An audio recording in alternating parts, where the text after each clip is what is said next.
Bien, amigos, aquí vemos el empaque que vamos a ponerle. Hay que buscar que esta posición quede en esa posición. Entonces ella va así, esta abertura y esa posición de ahí. Entonces, para que no se nos mueva, vamos a echarle un poquito de grasa, de esta grasa de la que usamos normalmente. Vamos a agarrar un poco de esa grasa en el dedo y le vamos a untar aquí arriba para que la junta no se nos vaya a mover. Esta grasa nada más es para que no se mueva.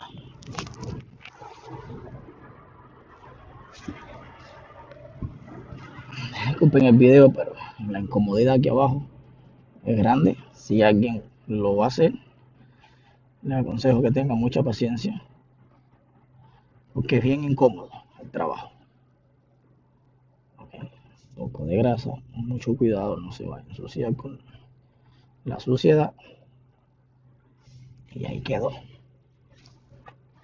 Cogemos la junta con mucho cuidado. La vamos a poner en esta posición,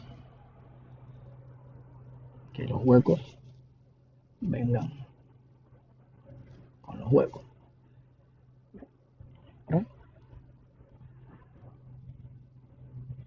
Cuando pongamos el chister no se nos va a mover. Ok, entonces vamos a proceder a montar el chister.